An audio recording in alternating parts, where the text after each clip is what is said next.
वाहेगुरु जी का खालसा, वाहेगुरु जी की फतेह। इंग्लैंड से सिखों के लिए काफ़ी अहम खबर सामने आई है। पहले आपको हेडलाइंस बताते हैं और फिर विस्तार से इसके ऊपर चर्चा करेंगे। इंग्लैंड में गुरुद्वारों को सरकारी चेतावनी दी गई है, पर क्यों दी गई है आपको आगे बताएंगे। इंग्लैंड में ग्रूमिंग गैंग की स्वतंत्र जांच कराने को लेकर भी बड़े सवाल उठे हैं। इंग्लैंड की सिख महिला एमपी प्रीत कौर गिल ने सिख धर्म और यहूदी धर्म की जनगणना को लेकर ब्रिटिश पार्लियामेंट के अंदर क्या कुछ कहा, ये भी आपको आगे बताएंगे। एमपी अमृतपाल सिंह खालसा के केस के अंदर आज कौन सी बड़ी अपडेट आने वाली है, आगे बताएंगे। सरकारी विभाग के द्वारा कहा गया कि गुरुद्वारे के ऊपर खालिस्तान शब्द लिखा जा सकता है और झंडे भी लगाए जा सकते हैं। भारत में गैस की किल्लत के कारण बहुत सारे गुरुद्वारों के अंदर प्रॉब्लम हो रही है। 8 महीने के बाद ताबूत के अंदर वापस आया सिख लड़का। हैदराबाद के अंदर गुरुद्वारे के ऊपर कब्जा करने की खबर सामने आ रही है। तो आइए अब सारी खबरें विस्तार सहित जानते हैं। सबसे पहले अपने गूगल पे वाले श्रोताओं का धन्यवाद करते हैं। सरदार गुरप्रभजोत सिंह, सरदार कुलवंत सिंह जी, सरदार चरणजीत सिंह जी, बीबी कुलदीप कौर जी, बीबी अमरजीत कौर जी, इन सब का तहे दिल से धन्यवाद। आप सभी से भी अनुरोध है कि ग्रंथी सिंह की मदद करने के लिए आप जितनी भी सहायता भेजना चाहते हैं इस क्यूआर कोड के ऊपर भेज सकते हैं। उनका हफ्ते के अंदर 2 बार डायलिसिस होता है और दवाइयां अलग से आती हैं। पहली खबर आपको बताते हैं, इंग्लैंड में सिखों और यहूदियों की जनगणना की बात सामने आई है। यह मुद्दा ब्रिटिश एमपी प्रीत कौर गिल के द्वारा उठाया गया। एमपी प्रीत कौर गिल ने कहा कि 40 सालों से अधिक समय से यूके के अंदर सिखों और यहूदियों को जातीय और धार्मिक समूहों के रूप के अंदर मान्यता मिली हुई है, लेकिन फिर भी पता नहीं क्यों यह अभी तक स्वतंत्र तरीके से लागू नहीं हुई है। सिखों और यहूदियों के खिलाफ जिस प्रकार से भेदभावपूर्ण व्यवहार होता है, यहूदी और सिख लोग या अन्य अल्पसंख्यक समुदाय को भेदभाव सहना पड़ता है, इसलिए उनकी सुरक्षा में खामियां हैं और भी कई पहलू सामने आते हैं। इसलिए उनकी सुरक्षा को यकीनन बनाने के लिए डाटा इकट्ठा करने में अभी तक हमारे डिपार्टमेंट विफल रहे हैं। इसलिए इनकी जनगणना कराई जाए ताकि उनकी सुरक्षा को यकीनन बनाया जाए। संख्या के आधार के ऊपर जनगणना करके सेवाएं उन तक पहुंचाई जा सके, उनकी सुरक्षा के ऊपर काम किया जा सके, उनको अधिक लाभ प्राप्त हो और उनके खिलाफ जो भेदभावपूर्ण टिप्पणियां होती हैं इन चीजों को रोका जाए, कानूनन सहायता भी उनको दी जाए। हमने देखा है कि पिछली जनगणना में सिखों के सामने ब्रिटिश इंडियन वाला कॉलम भरने को रखा गया था, जबकि सिख एक अलग धर्म है, एक जातीय के तौर के ऊपर और एक अलग सिख धर्म के तौर के ऊपर यूके के अंदर यह दर्ज है। उनको ब्रिटिश इंडियन वाला कॉलम ना भरना पड़े, वह स्वतंत्र रूप से अपने सिख धर्म वाला कॉलम भरे, क्योंकि यूके के अंदर आज भी पैदा हुए सिखों को ब्रिटिश इंडियन वाला कॉलम वहां पर भरने के लिए कहा जाता है।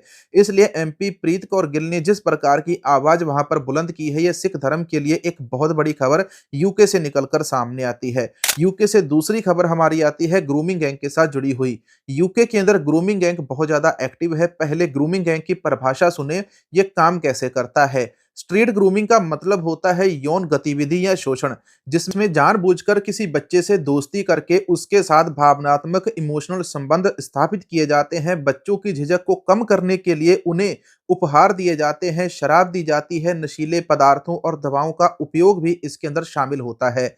बच्चों से इमोशनल संबंध बनाकर उनको वेश्यावृत्ति के अंदर धकेल देना, उनके नग्न फोटो दिखाकर उनके परिवार और परिवार के सदस्यों के प्रति हिंसा की धमकी देकर उनको जबरन ब्लैकमेल करना, ये इसकी परिभाषा है। यह काम इंग्लैंड के अंदर कुछ कट्टरपंथी मुस्लिमों के यह काम इंग्लैंड के अंदर कुछ कट्टरपंथी मुस्लिम धर्म के नकारे लोगों के द्वारा चलाया जाता है, जो अक्सर छोटी छोटी बच्चियों को अपने जाल के अंदर फंसाते हैं। उनके खिलाफ एंटी ग्रूमिंग कानून तो बना है, लेकिन वह स्वतंत्र रूप से काम नहीं कर रहा है। ऐसे में अब एक इस्लामोफोबिया कानून बन गया है, जिससे मुस्लिम धर्म को छोड़कर बाकी सारे सभी धर्मों को बहुत बड़ा खतरा है। इसके बारे में इंग्लैंड के अंदर रहने वाले हिंदू और सिख भाईचारे के द्वारा पिछले हफ्ते एक बहुत बड़ा प्रोटेस्ट किया गया है। इंग्लैंड के अंदर यह जो ग्रूमिंग गैंग है, इनके ऊपर अच्छे से कार्रवाई हो, इसके लिए अब यूके की संसद के अंदर एमपी प्रीत कौर गिल के द्वारा ग्रूमिंग गैंग गिरोह की स्वतंत्र जांच होनी चाहिए, इस प्रकार की आवाज उठाई गई। और जो जांच होगी, इस जांच की जो रिपोर्ट है वो भी सामने लानी चाहिए। ग्रूमिंग गैंग के खिलाफ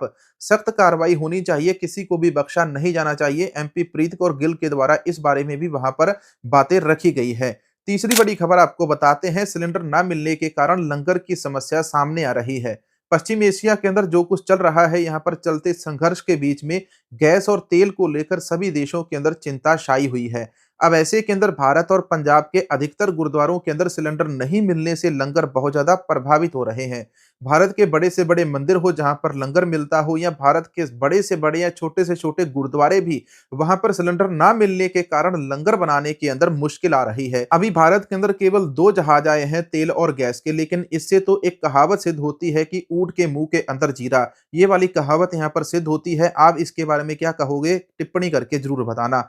चौथी बड़ी खबर आपको अमृतपाल केस के साथ जुड़ी हुई बताते हैं। आज 16 मार्च है। 16 मार्च को पंजाब और हरियाणा हाई कोर्ट के अंदर अमृतपाल मामले के अंदर सुनवाई होने वाली है, जहां आज पंजाब सरकार अपना जो जवाब है वो दायर करेगी, जिसके बाद ही यह तय होगा कि अमृतपाल को पैरोल देनी है या नहीं देनी। अब अंतिम फैसला जो है वो पंजाब सरकार के ऊपर आता है। सरकार इसके अंदर क्या कहती है? इधर एक तरफ पंजाब विधानसभा का सेशन चल रहा है, दूसरी तरफ अमृतपाल खालसा के केस के अंदर आज सुनवाई होने वाली है। अब देखते हैं कि शाम तक इसके अंदर कौन सी बड़ी अपडेट सामने आती है।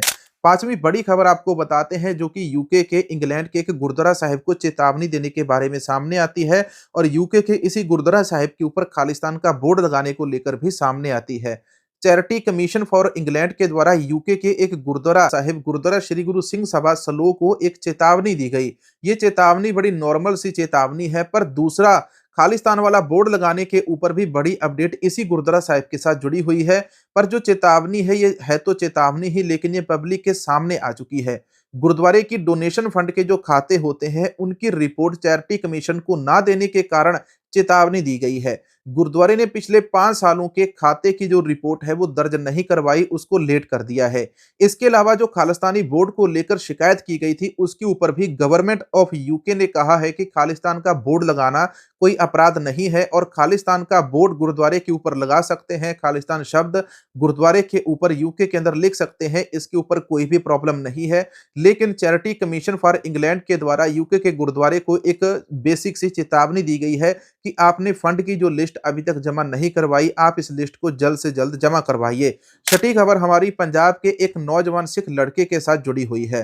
पंजाब का एक नौजवान सिख लड़का जो कि रशिया के अंदर नौकरी करने के लिए गया था, और 8 महीनों के बाद उसकी वहां से लाश वापस आती है। पंजाब के 21 वर्ष के नौजवान समरजीत सिंह रूस गए थे नौकरी करने के लिए। अच्छी सैलरी का ऑफर उनको दिया गया था एजेंट्स के द्वारा।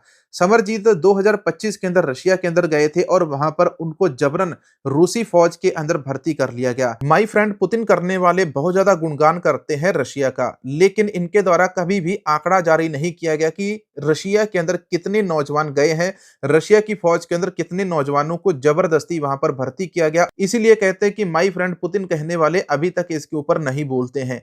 समरजीत का जो पार्थिव शरीर है वो रशिया से भारत पिछले शनिवार को वापस लाया गया।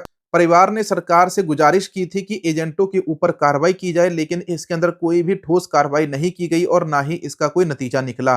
परिवार ने कहा कि अगर पंजाब के अंदर अच्छा रोजगार मिलता तो उनके बेटे को विदेश जाने की जरूरत ना पड़ती, और आज उनका इकलौता बेटा जीवित होता। आज की आखिरी बड़ी खबर आपको बताते हैं, हैदराबाद से सामने आती है। गुरुद्वारे के ऊपर कब्जा नहीं, गुरुद्वारे की 2.5 एकड़ जमीन है, उस जमीन के ऊपर कब्जा करने की बात सामने आई है। अट्टापुर नामक जगह है हैदराबाद के अंदर, और अट्टापुर गुरुद्वारे और सीता रामचंद्र स्वामी मंदिर के बीच में इस 2.5 एकड़ जमीन का जो विवाद है लंबे समय से चल रहा है। एक समूह ने कहा कि यह जो जमीन है मंदिर की है, मंदिर को दे देनी चाहिए, लेकिन दूसरे समूह ने कहा कि यह जो जमीन है यह गुरुद्वारे की है और गुरुद्वारे को दी जाए। लेकिन इस जगह का जो मामला है जनवरी 2026 के अंदर हाई कोर्ट तक पहुंच गया, और हाई कोर्ट ने 29 जनवरी को जिले के कलेक्टर को 3 महीने के अंदर इस मामले को सुलझाने का आदेश दिया। कलेक्टर की कार्रवाई करने से पहले गुरुद्वारे के समूह के कुछ सदस्यों ने टीन की चादरें लगाकर अपनी जमीन का एक सुरक्षित बॉर्डर बना दिया। लेकिन इस रविवार सुबह सुबह वहां पर सरकारी बाबू पहुंच गए पुलिस को लेकर, और उन्होंने वहां पर जो सीमा रेखा सिखों ने बना रखी थी जमीन के इर्द गिर्द, उसको उन्होंने सरकारी संपत्ति घोषित कर दिया। और वहां पर जितने भी टीन के पल्ले लगाकर बॉर्डर बनाया गया था सिखों के द्वारा, उन सारे टीन के पल्लों को वहां पर हटा लिया गया है। गुरुद्वारे की जमीन का और मंदिर की जमीन का जो ये विवाद चल रहा है, इस जमीनी विवाद को लेकर बहुत सारे लोगों ने ये कहा है कि ये जो जमीन है गुरुद्वारे की है, गुरुद्वारे को देनी चाहिए। 250 करोड़ रुपए की इस जमीन की वैल्यू यहाँ पर बताई गई है। अब इस मामले के अंदर आने वाले समय के अंदर कोई बड़ी अपडेट सामने आती तो आपको बताएंगे। आज के वीडियो के अंदर अंदर इतना ही। मिलेंगे एक और नई वीडियो, नई जानकारी के साथ। आपको वीडियो और जानकारी कैसी लगी है, कमेंट सेक्शन के अंदर ज़रूर बताना। मिलेंगे एक और नई वीडियो, नई जानकारी के साथ। ये वाला क्यूआर कोड है, क्यूआर कोड को स्कैन करके आप ग्रंथी सिंह की मदद कर सकते हैं। वाहेगुरु जी का खालसा, वाहेगुरु जी की फतेह।